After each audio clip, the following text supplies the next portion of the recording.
আজি আমি আপোনালোকক পিঁয়াজি কচুৰি কেনেকৈ বনাই তাকে দেখুৱাম।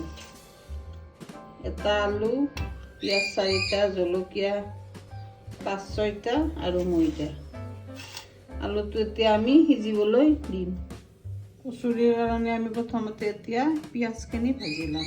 অলপ সৰিয়হৰ তেল দিলোঁ, 5-6 চামুচমান সৰিয়হৰ তেল দিলোঁ। এতিয়া তেলখিনি গৰম হ'লে অলপ জিৰা দি দিম, গোটা জিৰা।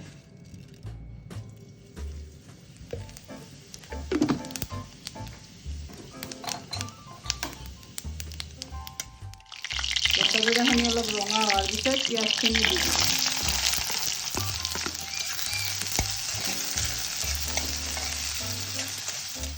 পিঁয়াজৰ লগত অলপ জিৰা,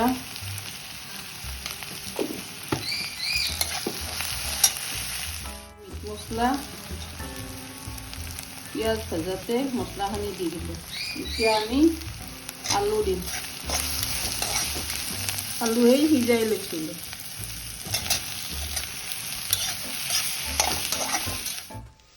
নিমখ দি দিলোঁ।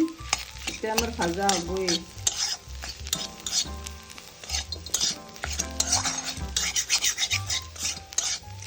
এই কচুৰিৰ ভিতৰৰ চব্জিখিনি ভাজা হ'ল। এতিয়া আমি ময়দাখিনি মাৰি ৰেডি কৰি ল'ম।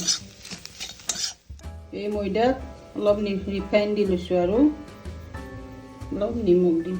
এতিয়া এইখিনি আমি আটা মাৰাৰ দৰে মাৰিম, কিন্তু ৰিফাইন অলপ বেছিকৈ দিব লাগিব, তেতিয়াহে বস্তুখিনি ঢিলা হ'ব। মই ময়দাখিনি মাৰিলে অলপ ৰিফাইন ওপৰত সানি দিলোঁ, এতিয়া হাতত কামাৰ খাই নধৰে। এতিয়া আমি কচুৰি বনাম। ময়দা মোৰ বেছি সেই কৰা নাই, 4টা মানৰ কাৰণে অলপ ময়দা মাৰিছোঁ। মই এনেকৈ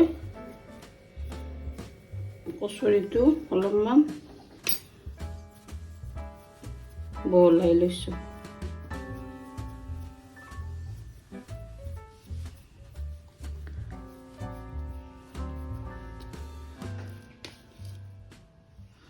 চব্জিখিনি মাজত দি দিলোঁ।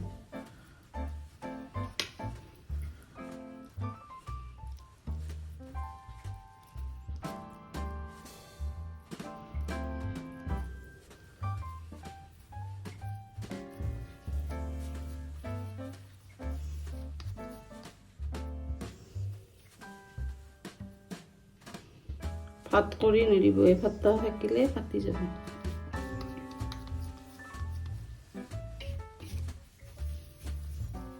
এইটো বহাই এতিয়া সৰিয়হৰ তেল দিলোঁ। আপুনি যিমান বেছি লাগে সিমান দিব। মই 4টা কচুৰি বনাম, অলপ কম দিছোঁ তেল। এই কচুৰি 4টা বনোৱা হ'ল। এতিয়া তেলত ভাজিম।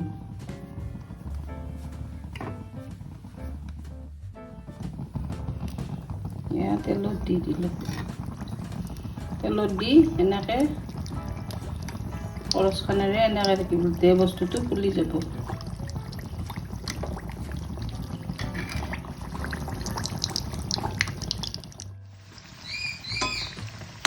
এয়া আমাৰ কচুৰি ভাজি আছোঁ।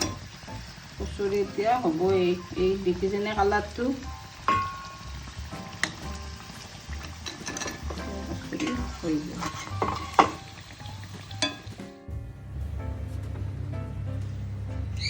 চাই লওক, কচুৰিকেইটা হৈ গ'ল।